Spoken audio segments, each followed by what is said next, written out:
Hello dear students, क्या हालचाल बच्चों, कैसे हैं सब लोग। तो भाई आप सभी लोगों का बहुत बहुत स्वागत है आपके अपने प्लेटफॉर्म खान ग्लोबल स्टडीज में। और दोस्तों मैं विनीत द्विवेदी स्वागत करता हूं अपनी आज की क्विक रिवीजन सीरीज में फिजिकल केमिस्ट्री के chapter mole concept, atomic structure and redox reaction के क्विक रिवीजन के लेक्चर में। तो दोस्तों कैसे हैं आप लोग। आई होप सब लोग बहुत बढ़िया से होंगे, डरे हुए 100% होंगे, क्योंकि इस समय जिसको डर नहीं लग रहा है उससे मुझे डर लग रहा है। भाई लास्ट मोमेंट पे नर्वस होना, डर लगना एकदम बच्चों लाजमी सी बात है, और ये एकदम बच्चों नेचुरल फिनोमेना है। अगर आपको ऐसा हो रहा है तो इससे परेशान मत होइए, that means you are on right track, you are a serious student. आप एक अच्छे बच्चे, आपने 2 साल तक बढ़िया मेहनत की हुई है, इसीलिए बच्चों आप इस समय नर्वसनेस है, क्योंकि आप अपने करियर को लेकर के सीरियस हैं। लेकिन मेरे प्यारे दोस्तों याद रखिए, जब भी बच्चों लड़ाई जब बड़ी होती है ना, बड़ी लड़ाई में या तो आप जीतते हैं या फिर सीखते हैं। बस सीधी सी बात यह चीज आ रखी है, कभी भी बच्चों बड़ी लड़ाई में आपकी हार नहीं होती है। तो ये जो नीट का एग्जाम है, ये या तो आपको जिता करके जाएगा या लाइफ में एक बहुत बड़ी बच्चों आपको लर्निंग दे करके जाएगा। ये चीज समझ लीजिए, आप किसी भी कंडीशन में बच्चों हारने वाले नहीं हैं। पहली चीज ये याद रखिए। दूसरी चीज बच्चों, आपको इस समय सिर्फ और सिर्फ अपनी पॉजिटिव चीजों का ख्याल रखना है। ये कतई नहीं सोचना है कि अगर ऐसा हुआ तो क्या होगा, अगर वैसा हुआ तो क्या होगा। बच्चों याद रखिए, और मैं इस चीज को बहुत दिल से मीन करता हूं, कुछ भी होगा, जो भी होगा बहुत अच्छा होगा, जो भी होगा बहुत अच्छा होगा। बच्चों लाइफ में जितने भी सक्सेसफुल लोग हैं, वो किसी को सक्सेस तुरंत मिलती है, किसी को सक्सेस थोड़ी देर बाद मिलती है, लेकिन जो एक चीज इंपॉर्टेंट है क्या, कि उन्होंने अपनी लाइफ में बच्चों जी तोड़ मेहनत की होती है। और अगर आप बच्चों इस नीट एग्जाम के लिए मेहनत कर रहे हैं तो बच्चों हमारी पूरी टीम के लिए you are a winner, you are a winner. मैंने क्या बोला, जब बड़ी लड़ाई होती है तो वहां पे या तो जीत मिलती है या फिर सीख मिलती है। वही चीज बच्चों यहां पर भी होगी। तो प्लीज रिजल्ट्स के बारे में सोचना छोड़ दीजिए, सिर्फ और सिर्फ एक चीज करिए जो आपके हाथ में है, वो है बच्चों क्या, मेहनत, पढ़ाई और रिवीजन, और साथ साथ क्या, प्रैक्टिस। बस यही चीज पे आपको रखना है, ठीक है। ये सब वर्ड्स हो सकता है लोगों के लिए रिपीटेटिव होंगे, लेकिन मुझे पता है बच्चों, इस समय जब बच्चों की हालत खराब होती है, इन वर्ड्स की बच्चों मायने क्या होते हैं। तो आप चिंता मत करिए बच्चों, हमारी पूरी टीम आपके साथ कंधे से कंधा मिला करके अंत तक खड़ी रहेगी। रिजल्ट कुछ भी होगा, आप हमारे लिए विनर रहेंगे। और 100% बच्चों जिस तरह से आप लोग मेहनत कर रहे हैं ना, 100% बच्चों नीट एग्जाम में आपकी सक्सेस होगी। और 5 मई के बाद एक दिन, वो दिन भी आएगा जब आपके नाम के आगे डॉक्टर भी लगना शुरू हो जाएगा, ठीक है। तो चलिए फ्रेंड्स, इसी के साथ शुरू करते हैं हम लोग अपने आज के सेशन को। जस्ट रिमेन पॉजिटिव, जस्ट मतलब बेसिक चीजों को बेटा फॉलो करिए, मतलब प्रॉपर जो आपने साल भर तक पढ़ा हुआ उनको बस रिवाइज करिए, जो आपने टेस्ट दिए थे उनमें जो आपकी गलतियां हुई तो उनको रिकॉल करिए, उनको सीखिए कि भाई एग्जाम में आपको क्या करना होगा। नोट्स अपने बच्चों रिवाइज करिए, और जो आपने साल भर बच्चों शीट्स लगाई हुई हैं, उन्हीं के बच्चों अच्छे क्वेश्चंस को आप प्रैक्टिस करिए। अगर आपको लगता है सर वो सारे सवाल हमने कर लिए, तो बच्चों हमारी क्विक रिवीजन सीरीज आपके लिए है, इसमें हमारे साथ बच्चों जुड़ जाइए और अपने रिवीजन को अंजाम दीजिए। चलिए फ्रेंड्स, बहुत ही अच्छी बात, ग्रेट, नाइस, वंडरफुल। और चलिए सर आज के सेशन को करते हैं शुरू। आज दोस्तों हम लोग देखने जा रहे हैं क्या, बहुत ही जल्दी, क्योंकि समय बहुत कम है बच्चों, बहुत ही जल्दी में मोल कंसेप्ट, रेडॉक्स और एटॉमिक स्ट्रक्चर के क्विक रिवीजन को हम लोग शुरू करते हैं, ठीक है। चलिए सर, तो बिना देरी के कार्यक्रम को शुरू करते हैं। बच्चों देखिए, सबसे पहले कार्यक्रम क्या है, सबसे पहला कार्यक्रम क्या है सर, हमारा मोल कंसेप्ट का कार्यक्रम है। इसका कार्यक्रम बच्चों मोल कंसेप्ट का कार्यक्रम है। बच्चों मोल कंसेप्ट में थोड़ा सा ध्यान रखना कि हमको जो बेसिक फॉर्मूले हैं उनको सर आपने याद रखना है। कंसंट्रेशन टर्म के ऊपर थोड़ा सा ध्यान रखना। रिएक्शन स्टोक्योमेट्री लोगों का वीक रहता है, उसके थोड़े से सवालों को आप देख लेना, ठीक है। ये चीजें, चलिए सर, तो क्विक फॉर्मूलों को चलिए हम लोग रिवाइज करते हैं। सबसे पहले नंबर ऑफ मोल्स के फॉर्मूले अपने क्या क्या होते थे। तो नंबर ऑफ मोल्स के अपने फॉर्मूले होते थे वेट अपॉन मॉलिक्यूलर वेट, या फिर अगर एलिमेंट है तो एटॉमिक वेट, अगर संख्या दी है तो number of particles upon Na, number of particles upon Na। और बच्चों अगर वॉल्यूम ऑफ गैस एसटीपी पे है तो volume of gas at STP, volume of gas at STP in litres हमको लेना है अपॉन 22.4, ठीक है सर। यस सर, चलिए सर, तो नंबर ऑफ मोल्स के हमारे पास ये 3 फॉर्मूले हो जाते हैं, ये 3 फॉर्मूले हो जाते हैं, ये 3 फॉर्मूले हो जाते हैं, ठीक है। सभी बच्चे लोग इन फॉर्मूलों को याद रखते हैं, लेकिन मैं अपने बच्चों से कहता हूं कि आप एक दूसरी चीज भी याद रखना, क्या, कि अगर हम नंबर ऑफ मोल्स में बेटा, क्या अगर हम नंबर ऑफ मोल्स में क्या मल्टीप्लाई कर दें, मॉलिक्यूलर वेट मल्टीप्लाई कर दें, तो क्या आ जाता है सर जी, वेट इन ग्राम। आप क्रॉस मल्टीप्लाई भी याद रखिए, भाई नंबर ऑफ मोल्स में अगर हम मॉलिक्यूलर वेट मल्टीप्लाई कर दें तो क्या आ जाएगा, weight in gram. Number of moles में अगर मैं क्या मल्टीप्लाई कर दूं, Na मल्टीप्लाई कर दूं, तो क्या आ जाता है सर हमारे पास? संख्या आ जाती है हमारे पास। क्या आ जाती है बच्चों हमारे पास? संख्या आ जाती है। किसकी संख्या? नंबर ऑफ पार्टिकल्स की संख्या हमारे पास आ जाती है। नंबर ऑफ पार्टिकल्स आ जाते हैं। ठीक है, इसी तरह से बच्चों याद रखना कि अगर मैं नंबर ऑफ मोल्स में, अगर मैं बच्चों क्या नंबर ऑफ मोल्स में 22.4 लीटर मल्टीप्लाई कर दूं, तो मुझे क्या आ जाता है? Volume of gas at STP आ जाता है। क्या आ जाता है? Volume of gas at STP आ जाता है। बहुत अच्छी बात है, बहुत अच्छी बात है, बहुत अच्छी बात है। ठीक है दोस्तों, अगर मान लीजिए हमको सवालों में नंबर ऑफ मॉलिक्यूल्स है, number of atom, electron, proton निकालना है, तो क्या करना है बच्चों? Number of atom, electron, proton निकालना है। तो कैसे निकालेंगे? Number of moles of molecule लेना, नंबर ऑफ मोल्स ऑफ क्या लेना बेटा? मॉलिक्यूल लेना, और उसमें मल्टीप्लाई कर देना क्या चीज? उसमें सर जी मल्टीप्लाई कर देना number of particles, number of particle, number of particles पर मॉलिक्यूल, नंबर ऑफ पार्टिकल पर मॉलिक्यूल मल्टीप्लाई कर देना। मतलब कि अगर मान लीजिए आपको नंबर ऑफ एटम निकालने हैं, अगर मान लीजिए आपको नंबर ऑफ एटम निकालने हैं किसी क्वांटिटी में, तो पहले उस क्वांटिटी के नंबर ऑफ मोल्स निकाल लीजिए, और उसके बाद ये देखिए कि एक मॉलिक्यूल में उसकी कितनी संख्या है, एक मॉलिक्यूल में उसके कितने एटम है। तो एक मॉलिक्यूल में कितने एटम है उस संख्या से मल्टीप्लाई करें तो आपको टोटल नंबर ऑफ एटम आ जाएंगे एक सर्टेन अमाउंट ऑफ क्वांटिटी में। इसी तरह से नंबर ऑफ इलेक्ट्रॉन, प्रोटॉन निकालें तो टोटल नंबर ऑफ मॉलिक्यूल निकालिए और उसमें मल्टीप्लाई करें कि एक मॉलिक्यूल में कितने इलेक्ट्रॉन, प्रोटॉन या फिर एटम है, उससे मल्टीप्लाई करिए, टोटल नंबर ऑफ पार्टिकल्स आ जाते हैं। ठीक है सर, ये चीज याद रखिएगा। ठीक है सर, यस सर। चलिए सर, बहुत अच्छी बात, ग्रेट, नाइस, वंडरफुल। तो ये हमारा एक फॉर्मूला हो जाता था। अगली चीज की बच्चों बातचीत करते हैं सर। चलिए सर, अगली चीज की हम लोग बातचीत करते हैं। सर अगली चीज हमारी क्या रहेगी भाई? अगली चीज हमारी क्या रहेगी? ठीक है दोस्तों, अगली चीज हमारी क्या रहेगी बच्चों? देखिए, मोल की डेफिनेशन, एटॉमिक वेट की डेफिनेशन, एएमयू की डेफिनेशन, ये सब चीजें हमको सर पता होनी चाहिए। जैसे कि बेटा 1 एएमयू क्या होता है सर जी? 1 एएमयू क्या होता है सर जी? 1 एएमयू होता है 1/Na जितना ग्राम। क्या होता है बेटा? 1/Na जितना ग्राम, 1.66 इंटू 10⁻⁻24 ग्राम। सही है सर? 1 एएमयू कितना होता है बेटा? इतना होता है। अच्छा, एक एटम का मास कितना होता है? मास ऑफ 1 एटम, क्या बेटा? मास ऑफ 1 एटम, और बेटा जी मास ऑफ 1 मॉलिक्यूल कितना होता है बेटा? एटॉमिक वेट या मॉलिक्यूलर वेट जितना एएमयू, एटॉमिक वेट या फिर मॉलिक्यूलर वेट जितना एएमयू। जैसे ऑक्सीजन के एक एटम का वेट कितना होगा? 16 एएमयू। CO2 के एक मॉलिक्यूल का वेट कितना होगा? 44 एएमयू। वाटर की एक मॉलिक्यूल का वेट कितना होगा? 18 एएमयू। CO2 मतलब ग्लूकोज के एक मॉलिक्यूल का वेट कितना होगा? 180 एएमयू। ठीक है सर? और 1 एएमयू कितना होता है सर जी? 1 एएमयू होता है हमारा 1.66 इंटू 10⁻⁻24 ग्राम। ठीक है सर? एटॉमिक वेट और या फिर मॉलिक्यूलर वेट, इनमें से बेटा कोई भी चीज लेंगे और साथ में एएमयू मल्टीप्लाई करेंगे तो हमको मास ऑफ 1 एटम या फिर 1 मॉलिक्यूल आ जाएगा। ठीक है सर? Yes sir. ठीक है सर? Yes sir. अब बेटा आता है एक बहुत ही इंपॉर्टेंट फॉर्मूले पे सर जी, आते हैं एक बहुत बहुत इंपॉर्टेंट फॉर्मूले पे। बच्चों देखिए, अगर हमारे पास कोई भी कंपाउंड है, जैसे कि हमारे पास क्या है सर? ग्लूकोज है, C6H12O6 है। ठीक है बेटा, जैसे कि हमारे पास ग्लूकोज है।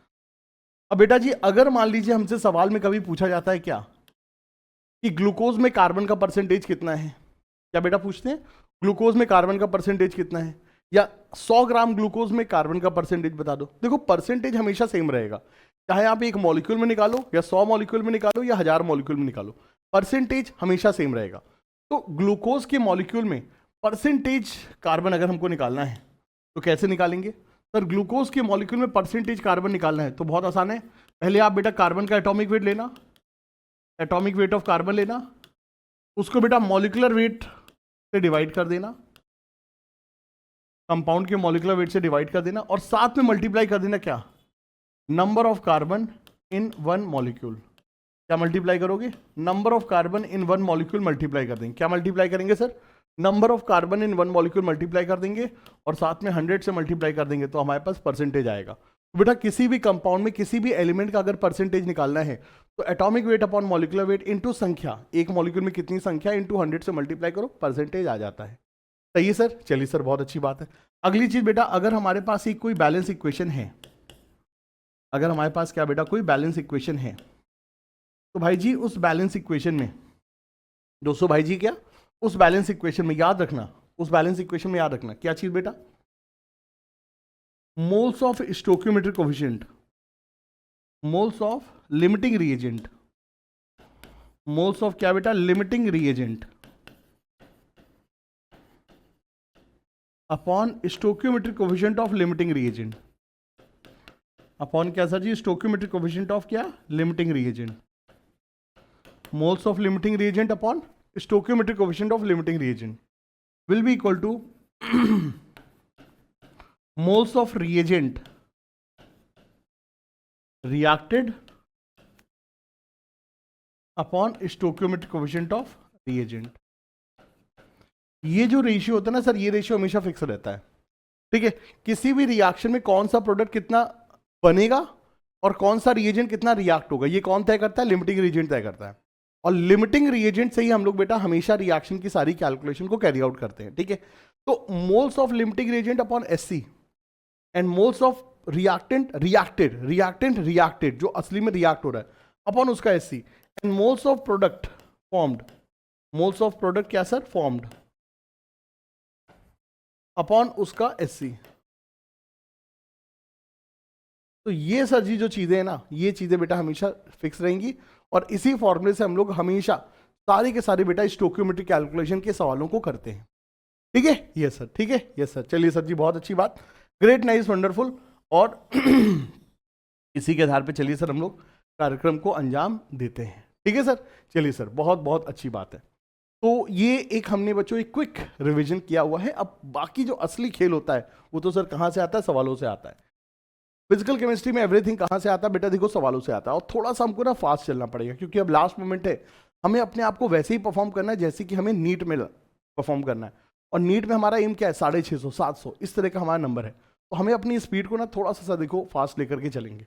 चलिए सर, बहुत अच्छी बात है, ग्रेट, नाइस, वंडरफुल। आइए चलते हैं। How many carbon atoms, how many atoms are contain in 1 mole of sucrose. Sir देखिए, सुक्रोज के कितने मोल हैं, 1 मोल हैं। सुक्रोज कितना दिया हुआ है सर, 1 मोल दिया हुआ है। तो हमारे पास 1 मोल मॉलिक्यूल हैं।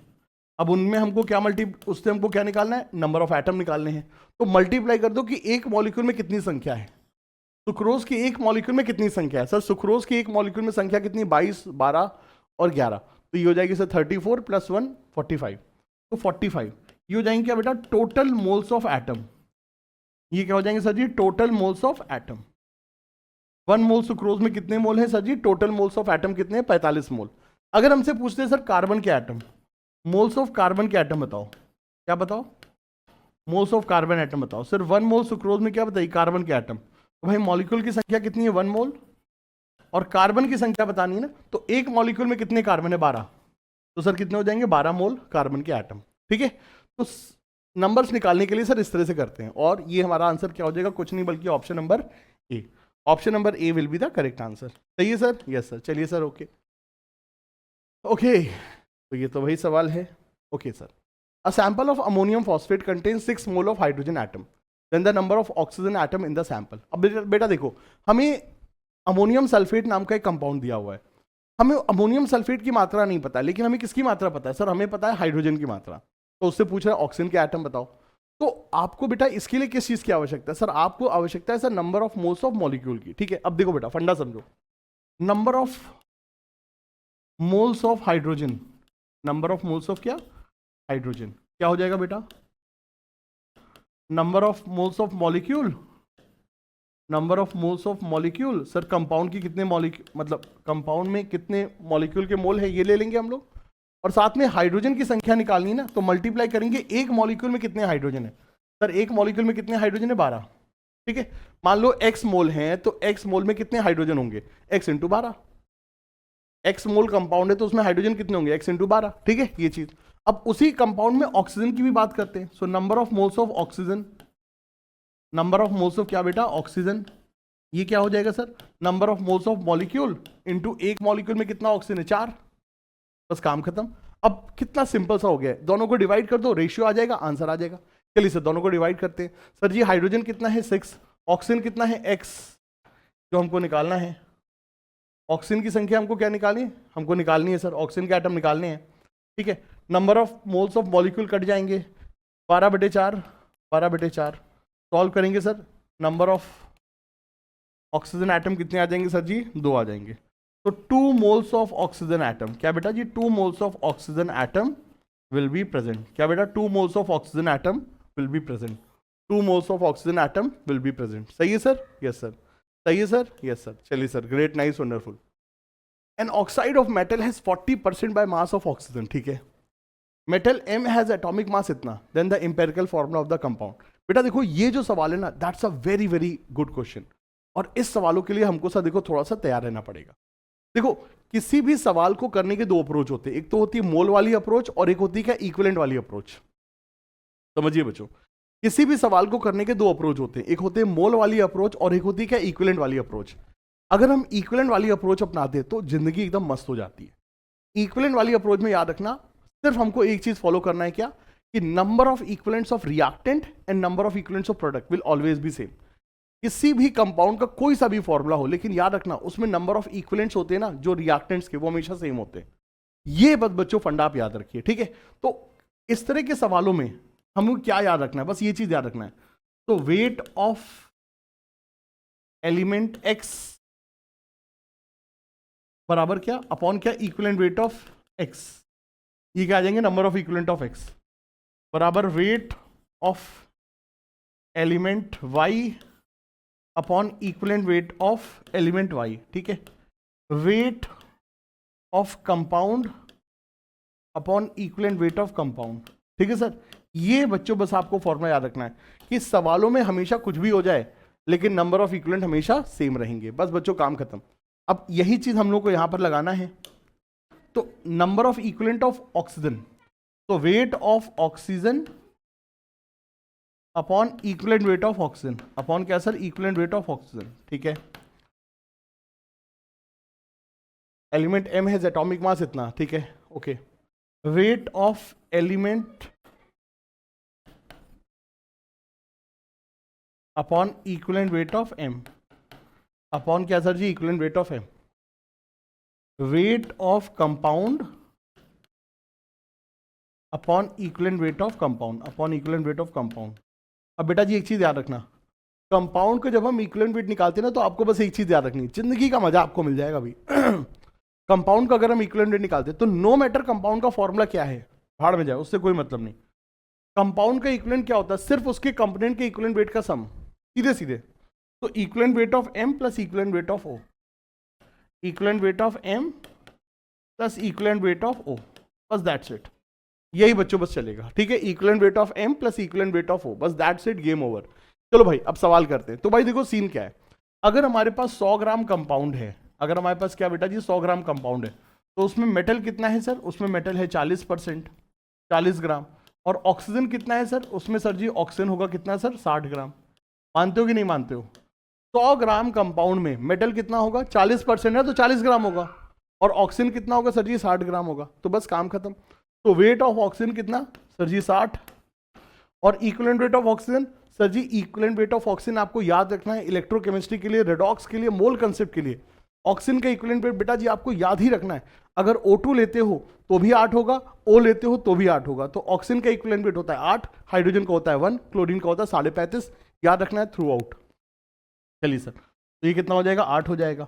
और अब हम क्या लेते हैं? मेटल का बारे में हमको सर कुछ पता ही नहीं है, मेटल का बारे में हमको नहीं पता, बट आ भी सकता है सर चीजें। तो वेट ऑफ मेटल कितना है सर जी? 40 ग्राम, और उसका इक्विवेलेंट वेट क्या ले? X है। मेटल का इक्विवेलेंट वेट क्या लीजिए हमने? MX ले लिया। अब बस इसको सॉल्व कर लेते हैं। तो ये सर जी कितना हो जाएगा? ये हो जाएगा सर हमारा 8 3 24, सॉरी 8 चौक 32, 32 मतलब 32/6। तो इक्विवेलेंट वेट ऑफ M कितना हो जाएगा सर जी?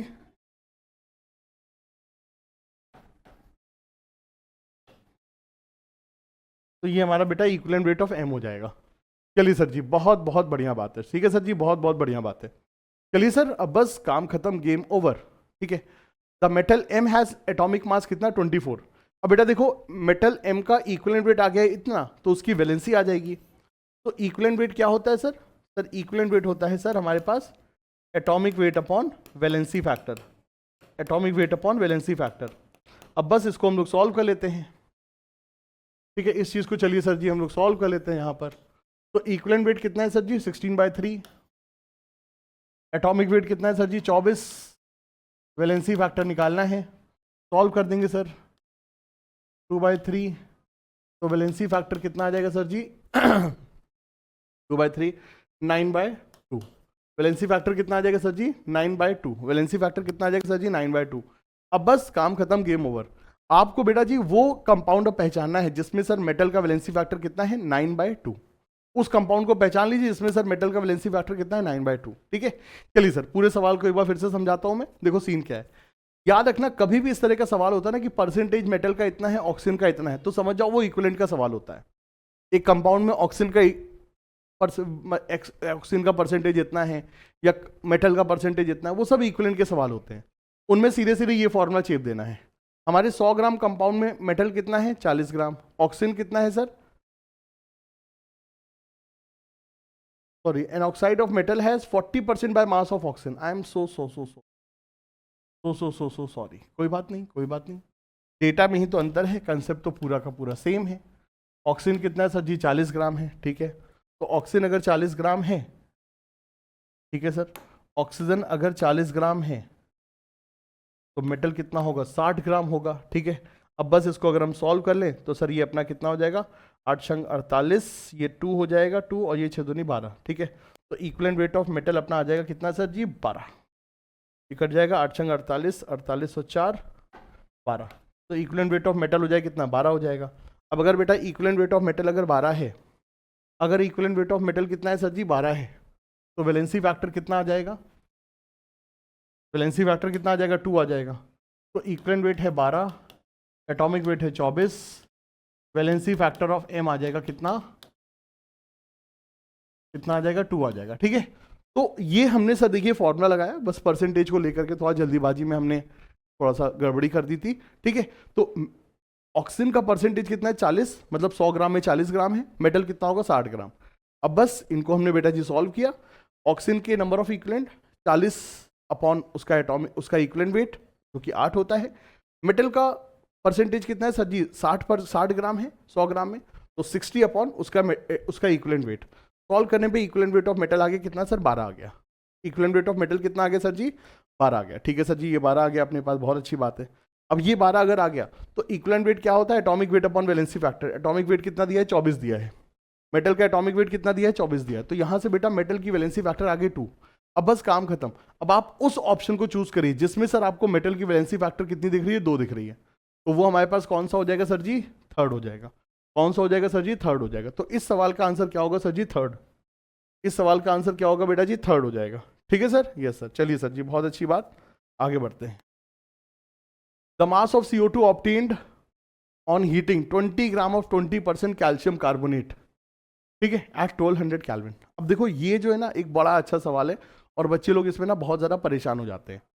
देखो कभी भी अगर आपको कोई रिएक्शन बेस्ड क्वेश्चन होता है तो वो स्टोकियोमेट्री के सवाल होते हैं, उनमें सबसे पहले काम तुम्हें क्या करना है बैलेंस इक्वेशन लिखनी है। सबसे पहला काम बैलेंस इक्वेशन लिखते, बिना बैलेंस इक्वेशन के सब कुछ गलत हो जाएगा, तो पहले बेटा बैलेंस इक्वेशन लिख लो। तो कैल्शियम कार्बोनेट हमारा टूटेगा, किसमें टूटेगा कैल्शियम ऑक्साइड में और CO2 में। ठीक है, यस सर, चलो सर बहुत अच्छी बात है, कैल्शियम कार्बोनेट टूटेगा कैल्शियम ऑक्साइड में और CO2 में। ठीक है, the mass of CO2 obtain on heating 20 gram of 20% calcium carbonate. ठीक है, 20 ग्राम कैल्शियम कार्बोनेट है, 20 gram calcium carbonate, but weight ये जो कैल्शियम कार्बोनेट है ये प्योर नहीं है, कितना है 20% ही प्योर है। तो 20 ग्राम में असली मटेरियल कितना होगा सर जी 20 ग्राम में असली मटेरियल कितना होगा सर जी 20 ग्राम में असली मटेरियल होगा इसका 20%, तो इसका आप 20% भी ले लेते हैं। So 20/100 that is the real weight of calcium carbonate. ये क्या है सर, ये है real weight of calcium carbonate and this answer will come out to be कितना 4 ग्राम। तो we have only 4 gram of real calcium carbonate. ठीक है, अब अगर 4 ग्राम कैल्शियम कार्बोनेट है तो इससे कितना CO2 निकलेगा, चलो सर निकाल लेते हैं। ठीक है, हमसे CO2 का मास पूछ रहा है, फॉर्मूला लगा देंगे बस काम खत्म। तो सर जी फॉर्मूला क्या लगेगा, wait of calcium carbonate, sorry number of moles of calcium carbonate, इसके मोल निकाल लेते हैं। केमिस्ट्री में सारी कैलकुलेशन हमेशा मोल से होती है, तो weight upon molecular weight, calcium carbonate का मॉलिकुलर वेट 100 होता है, तो 0.04 मोल हो जाएंगे। कितने हो जाएंगे बेटा 0.04 मोल हो जाएंगे। अब बस काम खत्म, तो अब बस रिएक्शन स्टोकियोमेट्री वाला फॉर्मूला लगा देंगे, मोल्स ऑफ CaCO3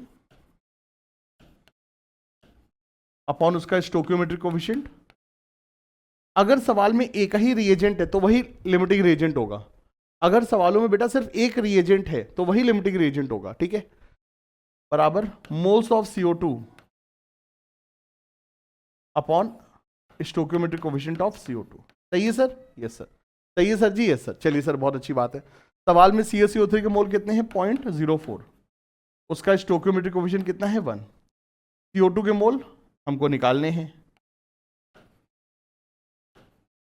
ठीक है। उसका स्टोइकियोमेट्रिक 1। तो बेटा जी सॉल्व करने पे आंसर कितना आ जाएगा? सॉल्व करने पे आंसर कितना आ जाएगा CO2 का? 0.04। CO2 के मोल कितने आ जाएंगे सर जी? 0.04। अब बच्चों मोल्स आगे कितने? 0.04। 0.04। इससे अब इसका वेट निकालना है हमें बेटा। क्या करना है? CO2 का वेट निकालना है। अब यहां पर अब आपको देखो बेटा, सारा चीज होता है। आपकी प्रिपरेशन इस समय इतनी परफेक्ट होनी चाहिए कि ये सारी जो फॉर्मूले है ना, ये आपको पता होने चाहिए। मोल से वेट कैसे आता है, मोल से संख्या कैसे आती है, मोल से वॉल्यूम कैसे आता है। मोल में अगर हम क्या मल्टीप्लाई करते हैं? मॉलिक्यूलर वेट, तो क्या आ जाता है? वेट ऑफ कंपाउंड आ जाता है, ठीक है। तो 0.04 में अगर हम क्या मल्टीप्लाई करते हैं? 0.04 में मुन्ना लाल अगर हम क्या मल्टीप्लाई करते हैं सर जी? 0.04 में हम CO2 का मॉलिक्यूलर वेट बस मल्टीप्लाई करना है। तो 0.04 और CO2 का मॉलिक्यूलर वेट कितना सर? 44।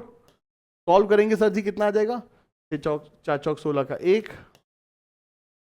1.76 ग्राम। क्या जाएगा सर जी? 1.76 ग्राम। क्या जाएगा सर जी? 1.76 ग्राम यहां पर निकल करके आ जाएगा। क्या जाएगा सर जी? 1.76 ग्राम निकल करके आ जाएगा, ठीक है सर? Yes sir. ठीक है सर? Yes sir. चलिए सर जी, ग्रेट, नाइस, वंडरफुल। तो इस तरह से हमारे इस सवाल का भी आंसर होएगा। चलिए सर, क्या बात है, बहुत ही अच्छी बात है। Concentrated sulphuric acid 98% by mass है, डेंसिटी इतनी है। The volume of acid required to make 1 litre of 0.1 molar H2SO4। बच्चों देखो, ये जो सवाल है ना, ये सवाल अपने आप में थोड़ा सा कंफ्यूजिंग है। लैंग्वेज में अपनी चीजों को देखो पूरी तरह से समझाया नहीं गया है। देखो हो क्या रहा है, आपके पास एक भयानक H2SO4 है, 98% समझ रहे हो? 98%। अपने तो कभी जिंदगी में 98% नहीं आए, इतने भयानक सर परसेंटेज है। तो it's a very very sir high concentrated H2SO4, ठीक है। अपने पास हाईली कंसंट्रेटेड H2SO4 है, और उसकी मदद से हमें क्या बनाना है सर? हमें डाइल्यूट H2SO4 बनाना है। क्या बनाना है? Dilute H2SO4। तो कभी भी कंसंट्रेटेड से अगर डाइल्यूट करना है तो कौन सा केस होता है? डाइल्यूशन का। कौन सा केस होता है बेटा? ये डाइल्यूशन का केस है। And in case of dilution, in case of बच्चा जी क्या डाइल्यूशन, हमें कौन सा फॉर्मूला लगाना है? M1V1 बराबर M2V2। कौन सा फॉर्मूला लगाओगे? M1V1 बराबर M2V2। कौन सा फॉर्मूला लगाओगे सर जी? M1V1 बराबर M2V2। अपन ने बस यही फॉर्मूला लगाना है। चलिए सर जी, ग्रेट, नाइस, वंडरफुल। तो इनिशियल मोलारिटी निकाल लो, उसकी मदद से सर हमारा पता चल जाए कि कितना वॉल्यूम हमको लगेगा, ठीक है सर? Yes sir. अब सवाल यह है कि 98% से मोलारिटी कैसे निकालें? तो ये तो सर कंसंट्रेशन इंटर कन्वर्जन के सवाल हैं। बचपन से तुम लोगों को पढ़ाते आए हैं, ईयर लॉन्ग बैचेस में, मतलब आप लोगों को बेटा पेड बैचेस में पढ़ाया है, यूट्यूब वन शॉट में पढ़ाया है, नंबर ऑफ रिवीजन सेशन में आपको पढ़ाया हुआ है, PYQs में पढ़ाया हुआ है, हर जगह सर आपको लेके पढ़ाया हुआ है। चलिए एक बार फिर से बताते हैं। तो कभी भी कोई एक कंसंट्रेशन टर्म दिया होता है तो पहले उसको डिफाइन कर लो। 98% का मतलब क्या है बेटा? 98 ग्राम H2SO4, 98 gram of H2SO4 in 100 gram solution. इन 100 ग्राम क्या सोल्यूशन? सर जी 98 ग्राम H2SO4 अपन ने लिया होगा कहाँ? 100 ग्राम सोल्यूशन में अपन ने लिया होगा, ठीक है सर। 98 ग्राम H2SO4 अपन ने लिया होगा कहाँ बेटा? 100 ग्राम सोल्यूशन में लिया होगा, ठीक है। अब यहाँ से चलिए सर मोलारिटी निकालते हैं। तो मोलारिटी क्या होगा? Number of moles of solute 98 upon 98, H2SO4 का मॉलिक्यूलर वेट 98 होता है, अपॉन वॉल्यूम लेना है। तो बेटा 100 ग्राम का वॉल्यूम क्या होगा? मास को डेंसिटी से डिवाइड कर दो। मास को बेटा जी डेंसिटी से डिवाइड कर दो, 1.80 से डिवाइड कर दो, ठीक है। तो हमारे पास वॉल्यूम आ जाएगा, ठीक है। मास को हमने डेंसिटी से डिवाइड कर दिया सर, वॉल्यूम आ गया। बट ये वॉल्यूम किस में? ml में। तो इसको बेटा 1000 से और डिवाइड करोगे तो लीटर में आ जाएगा। बस काम खत्म, गेम ओवर, ठीक है। तो ये 2 0 यहाँ से कट जाएगा, आंसर आ जाएगा कितना सर? 18 मोलर। कितना आ जाएगा सर जी? 18 मोलर। तो we have 18 molar of H2SO4। हमारे पास बेटा क्या? 18 मोलर H2SO4 सोल्यूशन है। हमारे पास क्या है बेटा? 18 मोलर H2SO4 सोल्यूशन है, ठीक है। तो इनिशियल मोलारिटी 18 मोलर है। वॉल्यूम कितना यूज होगा मुझे नहीं पता है। फाइनल मोलारिटी कितनी है बेटा? 0.1 मोलर है। वॉल्यूम कितना है लेना है इसका? 1 लीटर लेना है, तो 1000 ml लेना है, ठीक है। तो सॉल्व करने के बाद वॉल्यूम कितना यूज लगेगा सर जी 100/18, कितना आ जाएगा sir 100/18 and that will be कितना सर 5.555 ml, कितना आ जाएगा सर जी 5.555 ml, option number D sir जी, क्या option number D will be the correct answer. इस क्वेश्चन का आंसर क्या होगा सर जी 5.55 ml, हम इस कंसंट्रेटेड H2SO4 को लेंगे, इसमें पानी मिलाएंगे अराउंड 995 ml, तो हमको sir overall 1 litre solution sir तैयार हो जाएगा। ठीक है सर, क्या तैयार हो जाएगा सर जी 1 लीटर सोल्यूशन अपना तैयार हो जाएगा। चलिए सर M1V1 बराबर M2V2 सॉल्व करेंगे, आंसर अपना आ जाएगा। चलिए सर जी, बहुत अच्छी बात, great, nice, wonderful, D will be the answer. चलिए सर आगे बढ़ते हैं। तो यहाँ पे सर देखिए अपना कार्यक्रम मोल कंसेप्ट का हमने सर रिवाइज कर लिया है। अब चलते सर कहाँ पे, रेडॉक्स में चलते हैं। अब कहाँ पे चलते हैं सर जी, रेडॉक्स में चलते हैं। ठीक है बेटा, रेडॉक्स रिएक्शन में सर देखो ऑक्सीडेशन नंबर निकालना आपको सर फॉर्मूले से और स्ट्रक्चर से दोनों से आना चाहिए। ऑक्सीडेशन नंबर निकालना आपको फॉर्मूले से, स्ट्रक्चर से देखिए दोनों निकालना आना चाहिए। बस एक चीज याद रखिए, जो ऑक्सीडेशन नंबर होता है ना, oxidation number can never exceed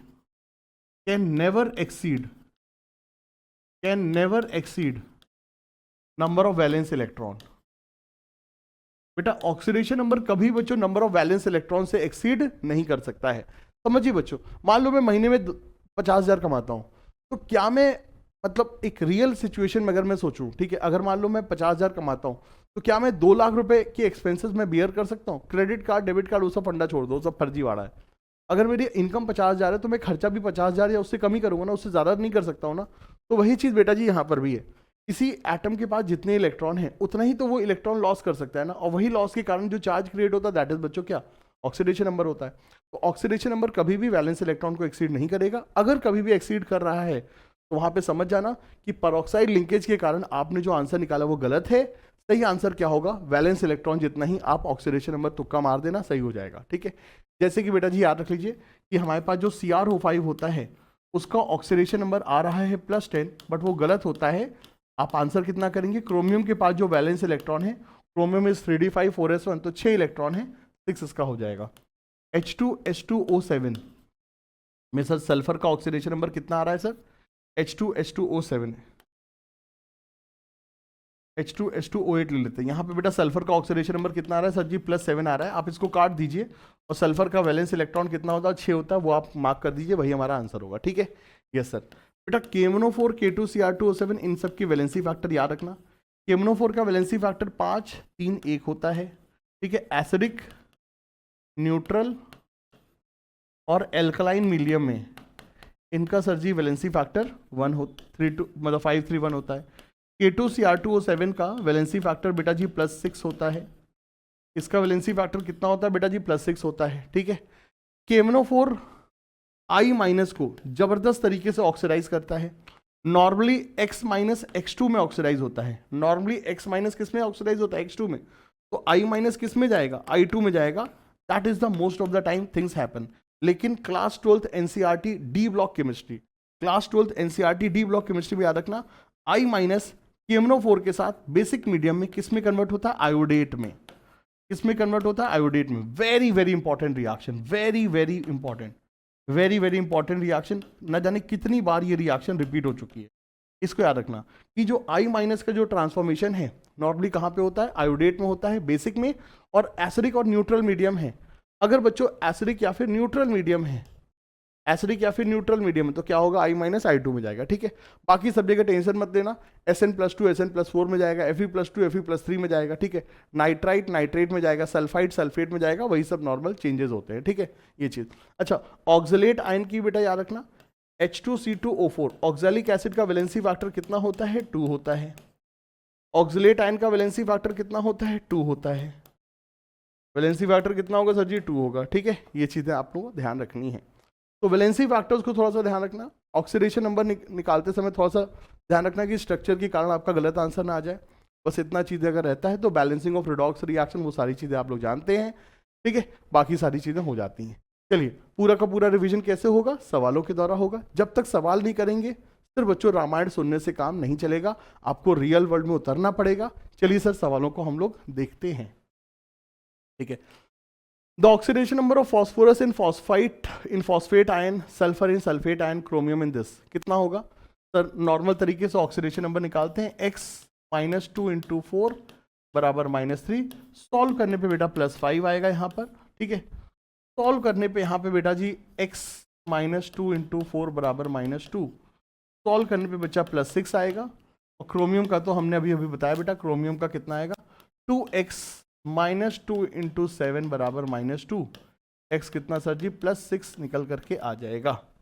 कितना आ जाएगा सर जी? +6 निकल करके आ जाएगा, ठीक है सर। तो ये यहाँ पर हो जाएगा 5, 6 और 6, 5, 6 और 6, ये हमारा सर ऑक्सीडेशन नंबर यहाँ पर आएगा। चलिए सर, ओके। तो oxidation number of chromium in CrO5, बेटा देखो CrO5 बहुत ही फेमस होता है, बटरफ्लाई टाइप का इसका स्ट्रक्चर होता है। And because of this peroxide linkage, इसका जो असली ऑक्सीडेशन नंबर है कितना है सर? +6 है। असली ऑक्सीडेशन नंबर कितना है बेटा? +6 है, ठीक है। +10 आता है फॉर्मूले से, बट वो गलत है। असली कितना होगा सर जी? +6 होगा, ठीक है। Yes sir. The number of moles of KMnO4 required to oxidise 2 mole of ferrous oxalate. बेटा देखो फेरस ऑक्सलेट है, क्या है बेटा? फेरस ऑक्सलेट है, समझो जरा। Fe+2 है और ऑक्सलेट आयन है। Fe+2 ऑक्सीडाइज किस में होगा? Fe+3 में होगा। और ऑक्सलेट किस में ऑक्सीडाइज होगा? CO2 में होगा। इस दौरान ये 1 इलेक्ट्रॉन लूज करेगा और इस दौरान ये 2 इलेक्ट्रॉन लूज करेगा, क्योंकि कार्बन बेटा +3 से जब +4 में जाता है तो सर वो 1 इलेक्ट्रॉन लूज करता है, और 2 कार्बन है तो 2 इलेक्ट्रॉन लूज होंगे। तो इस पूरे की पूरे प्रक्रिया में एक मॉलिक्यूल कितने इलेक्ट्रॉन लॉस करेगा? एक मॉलिक्यूल कितने इलेक्ट्रॉन लॉस करेगा सर? एक मॉलिक्यूल इलेक्ट्रॉन लॉस करेगा। Total change in oxidation number, total change in oxidation number of 1 molecule कितना हो जाएगा सर जी? 3। ऑफ 1 मॉलिक्यूल कितना हो जाएगा? 3।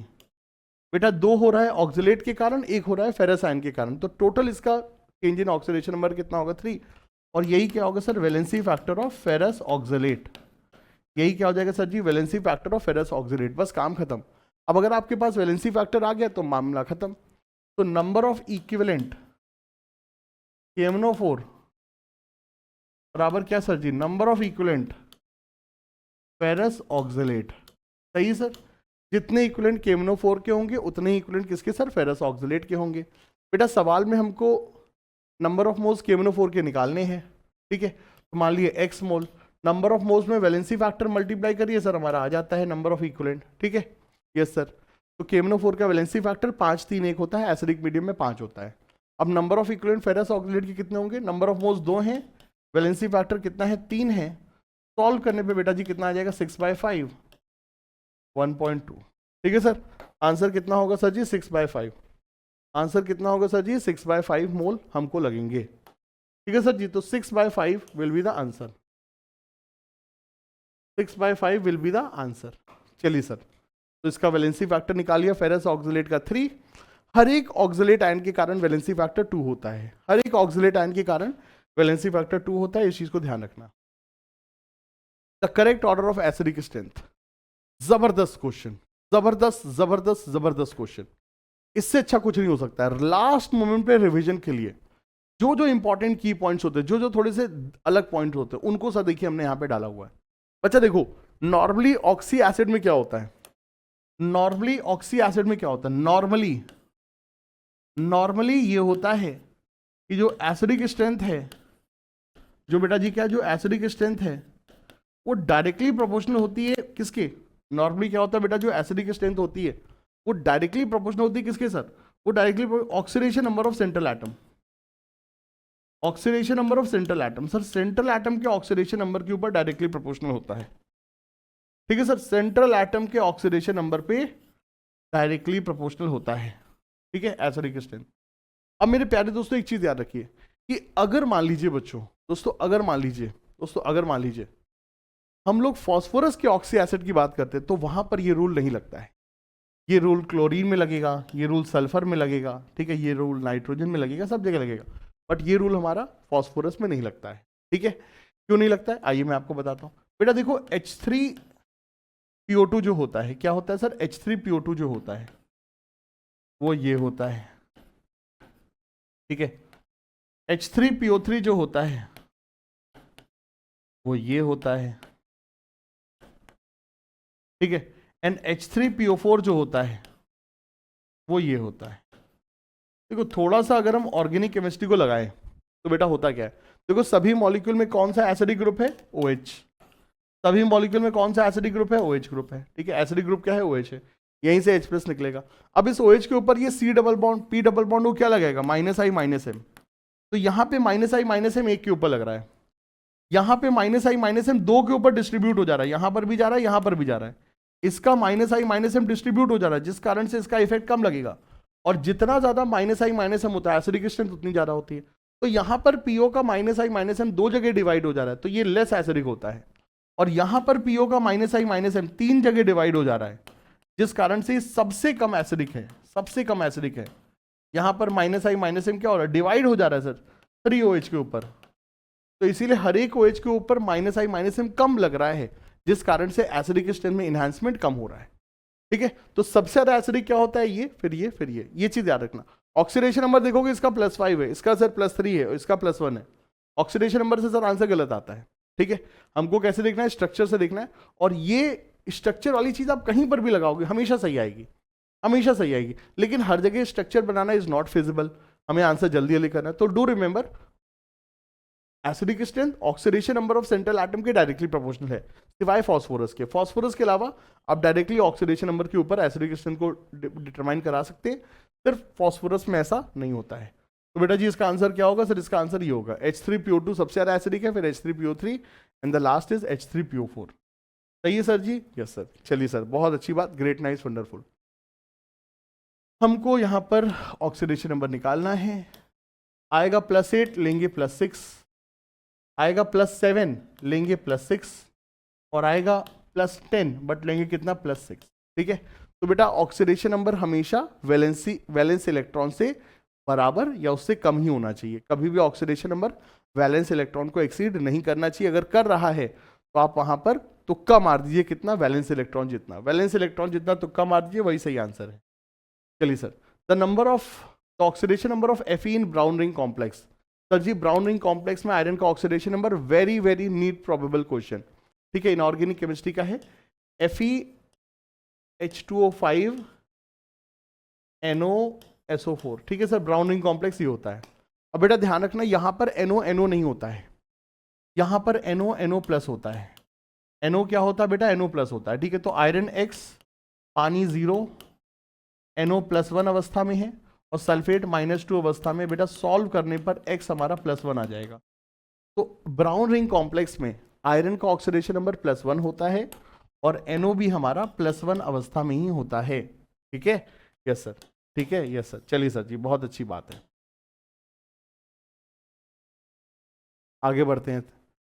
लेजेंडरी क्वेश्चन, मतलब दीवार में इस सवाल को चुनवा दो। इस सवाल को बेटा जी दीवार में चुनवा दीजिए, इतना जबरदस्त सवाल है। नीट एग्जाम से पहले इससे जबरदस्त चीज क्या ही हो सकती सर, ठीक है। एक ही सवाल में देखिए redox reaction, D block, NCERT, सब कुछ बच्चों देखिए आ जाता है। यही सवाल तो चाहिए लास्ट मिनट पे। क्विक रिवीजन में क्या करना है, वही थ्योरी शुरू से लेकर अंत तक चले, उसका कोई मतलब नहीं सर। लास्ट मिनट पे we have to be very very fast, हमें बहुत फास्ट रखना होगा। सारे फॉर्मूले जो हमने सुने हुए हैं उनको बस आंखों के सामने एक बार गुजारना है और सवाल करने हैं सर। चलिए सर, आते हैं इस सवाल पे। तो हमारे पास क्या है, the number of moles of I- which will be oxidise by 3 mole of barium, ठीक है, मैंगनेट इन एल्कलाइन मीडियम, ठीक है। देखो एल्कलाइन मीडियम है, अब देख भाई बेरियम आयन है, क्या इसका कुछ भी हो सकता है, इसका कुछ नहीं हो सकता, ये इनर्ट आयन है। मैंगनेट आयन MnO4-, ठीक है। अब देखो ये पोटेशियम परमैंगनेट ही है सीधे सीधे, लेकिन परमैंगनेट आयन का याद रखना, ये बेसिक मीडियम में +7 से कहाँ जाएगा सर, +7 से कहाँ जाएगा, +6 में जाता है। +7 से कहाँ जाता है बेटा, +6 में जाता है। तो चेंज कितने का हो रहा है सर, 1 यूनिट का हो रहा है। चेंज कितने का हो रहा है सर, 1 यूनिट का हो रहा है। एक बंदा कितने इलेक्ट्रॉन ले रहा है, 1 ले रहा है। MnO4 का वैलेंसी फैक्टर कितना होता है, 5 3 1, 5 एसिडिक मीडियम में, 3 न्यूट्रल में, बेसिक मीडियम में 1। तो ये बेसिक मीडियम ही तो है।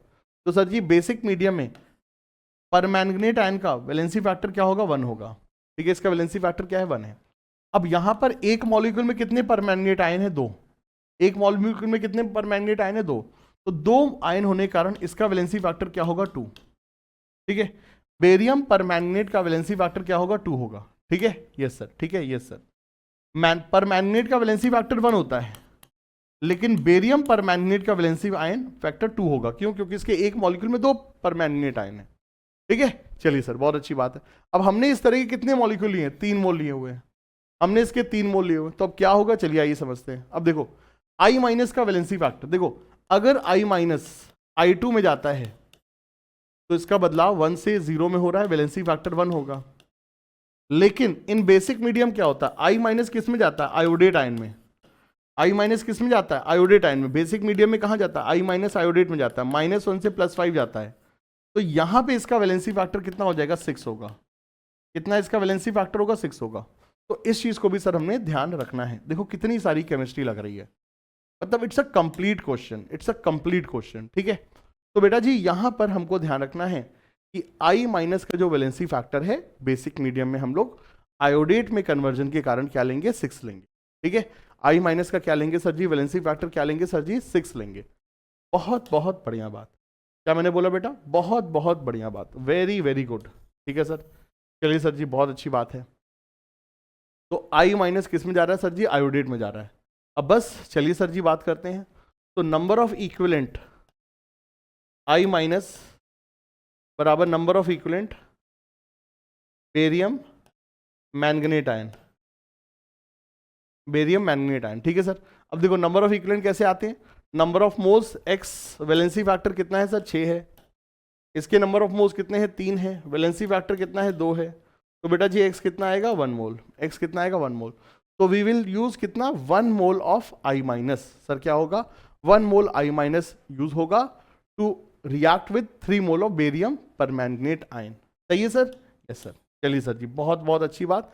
It's a complete question. क्या बात है। चलिए सर जी, ये यहां पर अपने पास हो गया। अब जल्दी से हम लोग आते हैं कहां पे सर? एटॉमिक स्ट्रक्चर के क्विक रिवीजन में। नाउ लेट्स टॉक अबाउट क्या सर? एटॉमिक स्ट्रक्चर का क्विक रिवीजन। एटॉमिक स्ट्रक्चर का क्या सर जी? क्विक रिवीजन पे आते हैं।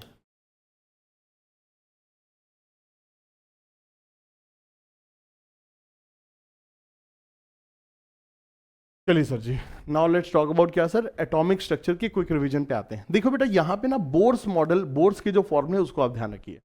ठीक है, बोर्स के फॉर्मूले को आप ध्यान रखिए। जैसे कि सर यहाँ पे क्या होता है सर? रेडियस ऑफ इलेक्ट्रॉन कितना होता है? 0.529 एंगस्ट्रॉम।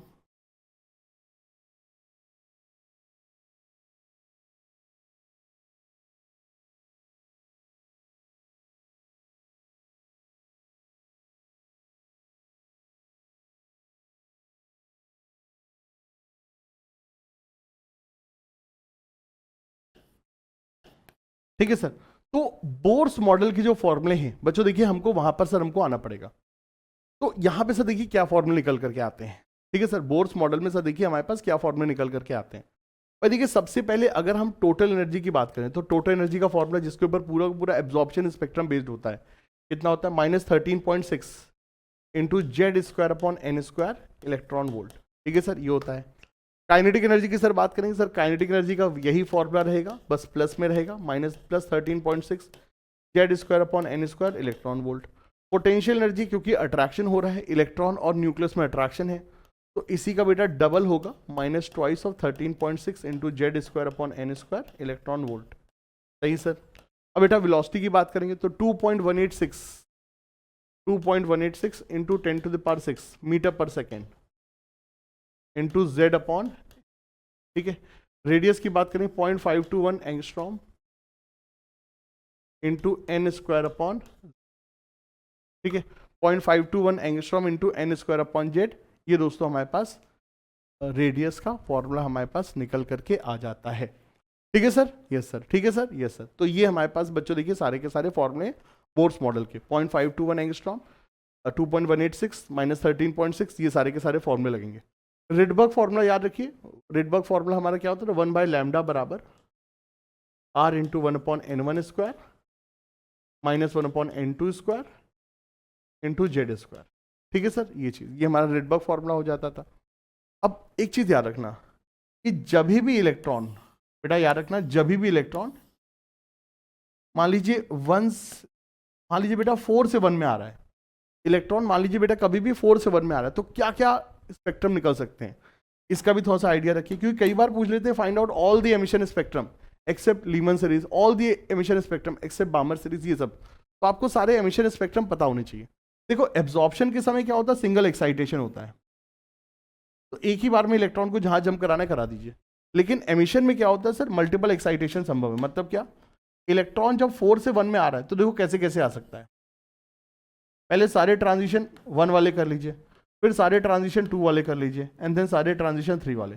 तो यही इतने ही बच्चों सारे के सारे क्या एमिशन स्पेक्ट्रम आएंगे, इनके अलावा कोई और एमिशन स्पेक्ट्रम संभव नहीं हो सकता है। ठीक है सर, इसको हम लोग ध्यान रख लीजिए। बाकी number of radial node, number of ठीक है एंगुलर नोड, उनके जो फॉर्मूले होते हैं n-l-1 number of radial node, number of angular node l, ठीक है, total number of nodes n-1, ठीक है, और हम लोग का n+l रूल, इन सब चीजों को सर हमने थोड़ा सा ध्यान रखना है। ठीक है, चलिए सर, बहुत अच्छी बात है। अच्छा, एक और चीज याद रखिएगा कि जो एनर्जी होती है ना, energy of subshell, energy of subshell, क्या बेटा मैं बोल रहा हूं, एनर्जी ऑफ सबशेल, अगर सिंगल इलेक्ट्रॉन स्पीशीज है, अगर सिंगल इलेक्ट्रॉन, तो यहां पर बच्चों जो एनर्जी ऑफ सबशेल होती है ना, वो सिर्फ और सिर्फ किस पे डिपेंड करती है, शेल नंबर पे डिपेंड करती है। मतलब 1s की एनर्जी सबसे कम होगी, 2s और 2p की एनर्जी ज्यादा होगी, 3s 3p 3d की एनर्जी बराबर होगी। मतलब ये सब की सब क्या है, डीजनरेट ऑर्बिटल। जैसे जैसे n बढ़ेगा एनर्जी बढ़ेगी, जैसे जैसे n बढ़ेगा एनर्जी बढ़ेगी, जैसे जैसे n बढ़ेगा वैल्यू नेगेटिव होती, जैसे जैसे n बढ़ेगा वैल्यू कम नेगेटिव होगी, और कम नेगेटिव मतलब ज्यादा होती जाएगी। ठीक है, ये चीज, तो ये बात याद रखना, सिंगल इलेक्ट्रॉन स्पीशीज में एनर्जी किस पे डिपेंड करती है, सिर्फ शेल नंबर पे डिपेंड करती है। और अगर हमारे पास मल्टी इलेक्ट्रॉन स्पीशीज हैं, अगर हमारे पास क्या बेटा मल्टी इलेक्ट्रॉन स्पीशीज हैं, तो एनर्जी किस पे डिपेंड करती है, n+l रूल पे। किस पे डिपेंड करेगी सर, n+l रूल पे डिपेंड करेगी। और उसके हिसाब से क्या आता है, 1s की सबसे कम, फिर 2s, फिर 2p, ठीक है, फिर 3s, फिर 3p, then 4s, then 3d, वो सब बेटा हमारा n+l रूल चल जाता है। इस बात को ध्यान रखिए, इट्स अ वेरी वेरी की इंपॉर्टेंट कंसेप्ट। चलिए सर जी, बहुत बहुत अच्छी बात है, ग्रेट, नाइस, वंडरफुल। अगर हम लोग आते हैं तो सर देखिए यहाँ पर सीन क्या है, अगले क्वेश्चन पे बच्चों देखिए, अगर हम लोग आते हैं सर देखिए सीन क्या है, हमको एक मतलब एक इलेक्ट्रोमैग्नेटिक वेव के बारे में डिस्कशन किया जा रहा है। अब particular station of all India radio new Delhi broadcast of frequency इतना, द वेवलेंथ ऑफ इलेक्ट्रो हमसे पूछ रहा है, बच्चों हमसे वेवलेंथ पूछ रहा है। तो क्या होता है हमारे पास फॉर्मूला सर, लैम्डा बराबर c/μ, ठीक है, तो लैम्डा इंटू न्यू बराबर c, ठीक है, hc/λ, ठीक है, energy of 1 photon, energy of 1 photon कितना हो जाएगा, hc/λ या फिर h न्यू। तो ये सब बच्चों हमारे पास फॉर्मूले होते हैं। तो इस सवाल में तो हमको बेसिकली फ्रीक्वेंसी देकर के वेवलेंथ पूछ रहा है, और चूंकि इलेक्ट्रोमैग्नेटिक वेव है तो सभी इलेक्ट्रोमैग्नेटिक वेव की स्पीड क्या होती है, कांस्टेंट होती है, स्पीड ऑफ लाइट होती है। तो आराम से बच्चों यहाँ पर हमारे पास सवाल आ जाएगा, हमसे लैम्डा पूछ रहा है तो c/μ कर लेंगे। c हमारा 3 × 10⁻, ठीक है, हमारा 3 लाख मीटर पर सेकेंड, ठीक है, 3 × 10⁸ मीटर पर सेकेंड होता है। और न्यू हमारी कितनी है, फ्रीक्वेंसी कितनी है, 1368। क्या है बेटा, 1368। यहाँ पे ध्यान रखना किलो है, मतलब साथ में 1000 भी लेंगे, और हर्ट्स मतलब सेकेंड इनवर्स, ठीक है, हर्ट्स मतलब क्या, सेकेंड इनवर्स। अब बस इसको हम लोग सॉल्व कर लेते हैं, काम खत्म, गेम ओवर। और ये हम लोग 10⁻6 हो जाएगा, तो 300/1.3, ठीक है, 300/1.3, इतना हमारा मीटर हो जाएगा। अब बेटा 1.3 को क्या लिखूं मैं सर, मैं 1.3 को लिखूंगा मैं 4/3, 1.3 को मैं क्या लिखूंगा सर जी, 4/3। और अब बस ऐसा करने पे हमारा सवाल बहुत जल्दी हो जाएगा। तो 900/4 हो जाएगा 225 मीटर हो जाएगा। 225 मीटर्स के आसपास बच्चों आंसर अपना होना चाहिए, मोटा मोटा लगभग, ठीक है। 225। अब देखो ये जो चीज़ है ना, दैट इज बैड, इतना बच्चों नहीं होता है, 1 सेंटीमीटर में होगा, 1 मीटर में होगा, ठीक है, इतना बच्चों क्लोज चीज़ें नहीं होती हैं।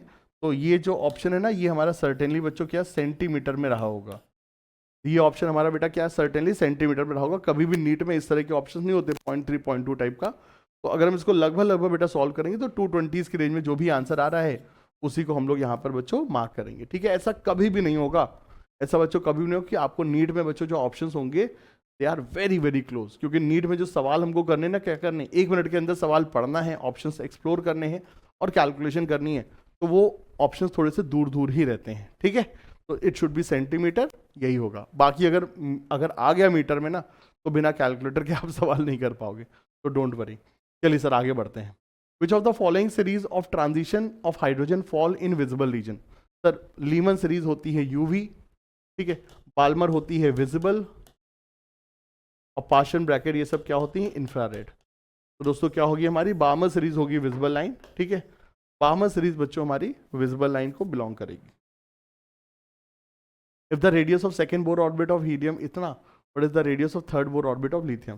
बच्चों देखिए रेडियस का फॉर्मूला क्या होता है, 0.529 angstrom, 0.529 angstrom into N square upon, ठीक है sir, 0.529 angstrom into N square upon Z. क्या होता है sir, 0.529 angstrom into N square upon Z. यहाँ पे मैंने गलती से 0.521 लिख दिया है, it should be 0.529 angstrom into N square upon Z, 2.186, ये सब चीज़ें।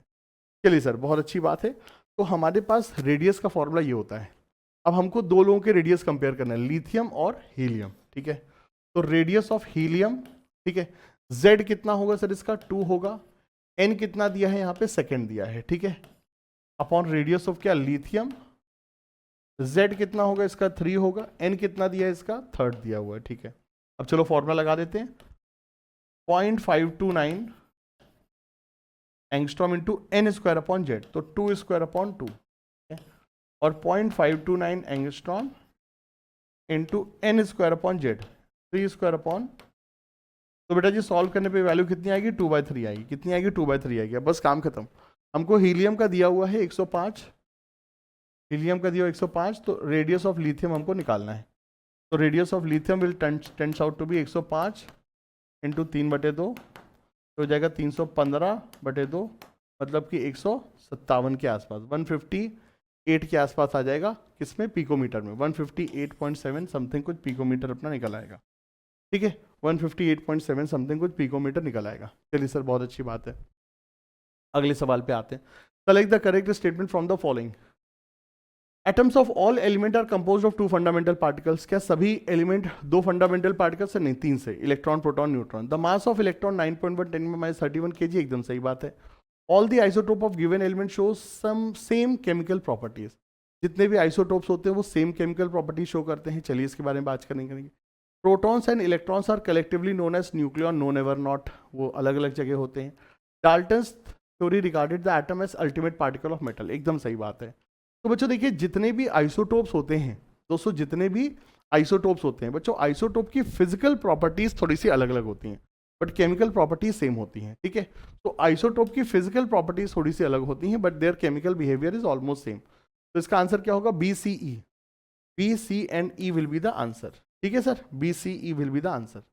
चलिए sir, when the excited electron of hydrogen drop from 5 to ground state, the number of emission spectrum. देखिए भाई यही सवाल है। अगर इलेक्ट्रॉन हमारा क्या बेटा, ठीक है, फॉर्मूला होता है सर n2 - n1 वाला फॉर्मूला होता है, लेकिन वो हम नहीं लगाएंगे सर, हम वो फॉर्मूला नहीं लगाएंगे, ठीक है। हम पहले आपको बताएंगे। देखिए 1 2 3 4 5, तो 5 से पहले सबको ड्रॉप, मतलब पहले सबको 1 में ड्रॉप कर लो, 4 हो गए। फिर 2 में सबको ड्रॉप करा दो, 3 हो गए। फिर 2 में ड्रॉप करा दो, फिर 1 में ड्रॉप करा दो। टोटल कितने हो जाएंगे, 4 3 7 7 2 9 1 10। टोटल कितने हो जाएंगे सर जी, 10। इसको अगर हम ऐसे करना चाहें तो भी हो जाएगा, n2 - n1 into n2 - n1 + 1/2, इससे भी अपना काम हो जाएगा। क्या सर, 5 - 1 इंटू 5 - 1 + 1/2, इससे भी अपना हो जाएगा 4 into 5/2 10। Total number of spectrums कितने होंगे, 10। बट सवाल में मजा आएगा कि अगर हमसे पूछता how many emission spectrum which will not belong to visible region, इनमें से कितने स्पेक्ट्रम है जो विजिबल रीजन को बिलोंग नहीं कर रहे हैं। तो बेटा देखो टोटल नंबर ऑफ स्पेक्ट्रम कितने हैं, 10। इनमें से विजिबल वाले कितने हैं, ये वाले। बामर वाले जो हैं, जो बामर वाले हैं, दे आर विजिबल। तो इनके अलावा कितने हो जाएंगे, 7 ट्रांजिशन। ये एक अच्छा सवाल बनेगा जिसके लिए हमको मेंटली प्रिपेयर होना चाहिए। चलिए sir, total number of spectrum कितने हैं, 10। एमिशन स्पेक्ट्रम कितने हैं, 10। और अगर अपार्ट फ्रॉम विजिबल पूछते तो हो जाते 7, विजिबल पूछते हो जाते 3। और जो भी इस तरह के सवाल होते हैं आप अपने हिसाब से चेंजेस को अकोमोडेट कर सकते हो, ठीक है। The energy absorb by each molecule, इतना एंड द बॉन्ड एनर्जी इतना, then the kinetic energy of molecule per atom will be, ठीक है, of the molecule per atom, the energy absorb by each molecule of substance इतना, and the bond energy per molecule इतना, ठीक है। बेटा देखो इसमें हो क्या, हमारे पास एक मॉलिक्यूल है A2, हमने इसको एनर्जी दी, हमारे पास एक मॉलिक्यूल है बेटा जी A2, हमने इसको एनर्जी दी, एनर्जी पा करके कुछ हिस्सा क्या बेटा बॉन्ड एनर्जी को टूटने में चला जाएगा, और जो बची हुई एनर्जी होगी वो ट्वाइस ऑफ एटम में कन्वर्ट हो जाएगी। किसमें कन्वर्ट? ट्वाइस ऑफ एटम में कन्वर्ट हो जाएगी, क्योंकि A2 का एक मॉलिक्यूल 2 एटम में कन्वर्ट होगा। तो जो रिमेनिंग एनर्जी है बेटा kinetic energy of broken atom में बेटा ट्रांसफर हो जाएगी, जो भी ब्रोकन एटम है उनमें बेटा ट्रांसफर हो जाएगी, ठीक है सर। इस तरह से हमको प्रोसीड करना है। चलिए सर चलते हैं हम लोग। The energy absorb by each molecule of A2 कितना है सर? एक मॉलिक्यूल कितना एनर्जी एब्जॉर्ब कर रहा है? इतना, 4.4 इंटू 10⁻19 जूल, ठीक है। And the bond energy per molecule कितनी है सर? इतनी है। बॉन्ड एनर्जी कितनी है? इतनी है, ठीक है। Then the kinetic energy of the per atom will be, अब देखो एक मॉलिक्यूल से कितने एटम बनेंगे? 2, तो twice of kinetic energy of atom A, atom A, 2 atom बनेंगे ना, तो 2 एटम की काइनेटिक एनर्जी कितनी होगी? ट्वाइस हो जाएगी, ठीक है। तो एक एटम की काइनेटिक एनर्जी अगर KE है तो 2 एटम की कितनी हो जाएगी? ट्वाइस ऑफ KE हो जाएगी। और अब इसको अगर मैं सॉल्व करता हूं तो कितना हो जाएगा? 2 into 10⁻20, 2 into 10⁻20 will be the kinetic energy of atom A, kinetic energy of atom A. 2 into 10⁻20 will be the kinetic energy of atom A. That will be the answer. सही है सर? Yes sir. सही है sir? Yes sir. चलिए sir बहुत अच्छी बात है, क्योंकि एक A2 मॉलिक्यूल टूटने के बाद 2 A एटम में कन्वर्ट होगा ना, ये यहां पे सर कंसेप्ट था, ठीक है। The ratio of spacing between the third and fourth orbit to the spacing between 6th and 7th orbit of hydrogen atom, ठीक है। तो रेशियो ऑफ स्पेसिंग हमसे पूछ रहा है, तो R3 minus R4 upon R6 minus R7, ठीक है। इनफैक्ट इसको उल्टा हम लोग कर लें, तो R4 माइनस R3 एंड हमसे क्या पूछा सर? R7 माइनस R6, ये हमसे पूछ रहा है, ये हमसे बेटा जी पूछ रहा है। अब चलो सर इसको जल्दी से निकाल लेते हैं। हेलो हेलो हेलो, चलिए फ्रेंड्स, तो इस क्वेश्चन में हम लोगों को बोला गया है बेसिकली क्या कि R4 एंड R3 के बीच का separation and R7 and R6 के बीच का सेपरेशन। तो बेसिकली हमें ये रेशियो निकालना है। अब बच्चों देखिए, हमको रेडियस का फॉर्मूला पता है, क्या होता है सर? 0.529 एंगस्ट्रॉम। क्या होता है भाई? 0.529 angstrom, 0.529 angstrom into n square. n कितना लेंगे? 4 स्क्वायर अपॉन जेड। जेड किसका है सर? हाइड्रोजन एटम का। 1 into n square upon Z, ठीक है सर। यहाँ पर भी यही होगा, 0.529 angstrom into n square upon Z minus n square upon Z. अब बस ये लेंगे, अब बस इस वैल्यू को सॉल्व कर लेते हैं। सर 16 में से 9 गया, कितना बचा सर? 7 बचा। सर 49 में से 36 गया, 49 में से 36 गया, कितना बचा? 13 बचा। तो आंसर कितना होगा सर जी? 7/13। क्या होगा सर जी? 7/13। The ratio of spacing between 4th and 3rd orbit and 7th and 6th orbit क्या हो जाएगा सर जी? 7/13, ठीक है सर। Yes sir. चलिए सर जी बहुत अच्छी बात, great, nice, wonderful. The number of unpaired electron in Ni+2। बच्चों देखिए, अनपेड इलेक्ट्रॉन बहुत इंपॉर्टेंट है, क्योंकि एटम और आयन में जो अनपेड इलेक्ट्रॉन होता है उससे मैग्नेटिक मोमेंट आता है, अंडर n+2 बोर मैग्नेटॉन, ये हमारा निकल करके आता है। अब हमारे पास क्या है सर? n+2 है। क्या है सर? n+2 है। यहाँ पे सिर्फ अनपेड इलेक्ट्रॉन बताने। सर नाइट्रोजन क्या होता है? 1s2 2s2 2p3, 2 इलेक्ट्रॉन निकाल दिए, क्या हो जाएगा सर? 1s2 2s2 2p1। तो यहाँ पे सर ये भी पूरा पेयर्ड है, ये भी पूरा पेयर्ड है, और सर p में कितने इलेक्ट्रॉन होंगे? 1। तो we will be having 1 unpaired electron. अब मेरे बच्चों आपको इस सवाल को करना है किसके लिए? निकल के लिए भी करना है, कि अगर हमने सवाल में आपको Ni+2 देते तब क्या होता? बेटा निकल होता है 3d8 4s2, तो निकल +2 को अगर हम लेंगे क्या हो जाएगा सर जी? 3d8 4s0। और अब यहाँ पे बच्चों कितने अनपेड इलेक्ट्रॉन होंगे? 1 2 3 4 5 6 7 8, कितने अनपेड इलेक्ट्रॉन होंगे? 2। तो यहाँ पे सर अनपेड इलेक्ट्रॉन कितने हैं? 2 हैं। तो Ni+2 में 2 अनपेड इलेक्ट्रॉन है और नाइट्रोजन में क्या है? 1 है। यहाँ पे नाइट्रोजन पूछा था, तो आंसर सर जी क्या हो जाएगा? C will be the answer, ठीक है सर। Yes sir. चलिए सर बहुत अच्छी बात है। अगला सवाल, the number of spherical node. बेटा स्फेरिकल मतलब रेडियल नोड, हमसे रेडियल नोड पूछ रहा है कि यहाँ पे सर रेडियल नोड कितने होंगे। बच्चों रेडियल नोड का फॉर्मूला होता है n minus L minus one. यहाँ पे 3p के लिए n कितना होगा 3 और l कितना होगा 1। ये चीज़ है। देखिए l की वैल्यू s के लिए होती है 0, p के लिए होता है 1 और d के लिए होता है कितना 2। ठीक है, तो l can have value from 0 to n minus one. और क्या क्या उसकी वैल्यूज, हर एक सबशेल के लिए l की वैल्यू क्या डेजिग्नेट होती है ये। तो यहाँ पे रेडियल नोड कितने हो जाएंगे 1, तो there will be 1 radial node will be present in 3p orbital. सही है सर? यस सर, बहुत अच्छी बात है। There will be 1 radial node. Cool sir, चलिए आगे बढ़ते हैं। The maximum number of electron in a subshell with l बराबर 3 एंड n बराबर 4। बेटा अगर हम बात कर रहे हैं n बराबर 4 और l बराबर 3, देखो l 0 मतलब s, 1 मतलब p, 2 मतलब d और 3 मतलब f। तो that means we are talking about क्या सर 4f सबशेल। हम किसकी बात कर रहे हैं बेटा 4f सबशेल की बात कर रहे हैं। अब बताइए 4f सबशेल में कितने इलेक्ट्रॉन हो सकते हैं सर जी। 4s सबशेल में हमारे पास कितने इलेक्ट्रॉन हो सकते हैं सर?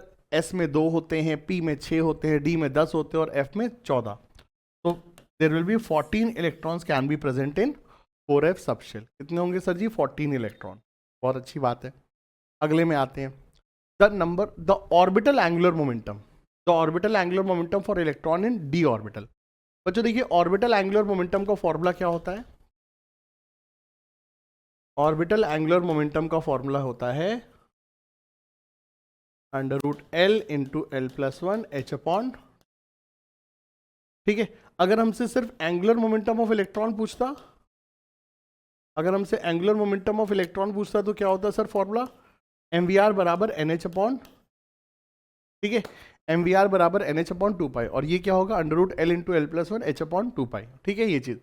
अब बेटा डी के लिए एल कितना होता है अभी भी बताया, एस के लिए होता है 0, पी के लिए 1 और डी के लिए क्या 2। तो ये 2 होता है, वैल्यू को 2 रख देते हैं, तो 2 इंटू 2 प्लस 1 एच अपॉन 2 पाई। सॉल्व करने पे वैल्यू कितनी हो जाएगी सर जी? Root 6 H upon 2 pi. और बच्चों रूट 6 एच अपॉन 2 पाई मतलब ऑप्शन नंबर ए। तो सवाल का आंसर क्या होगा सर जी? Option number A. 4d 5p 5f 6p are arrange in the order of decreasing energy in the correct option. बच्चों देखिए हमको अलग अलग सबशेल दी गई हैं और हमें इनकी एनर्जी का ऑर्डर बताना है।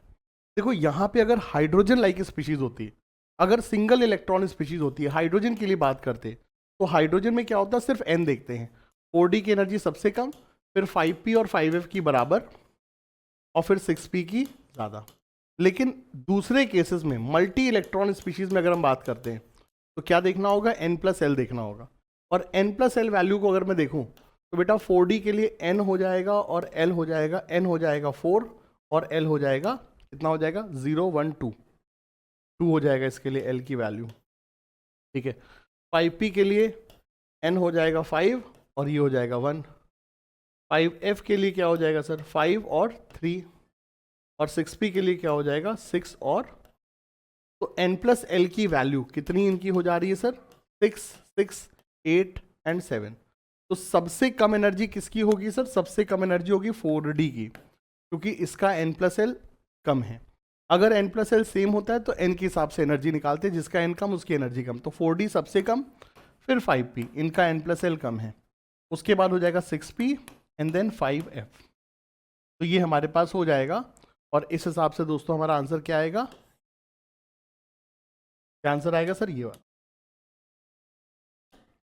ये हमारा बच्चों आंसर आ जाएगा। ठीक है, 5f 6 5 5f 5f 6p 5f 6p, हाँ 5f 6p 5p and then 4d। ठीक है, option number D will be the correct answer.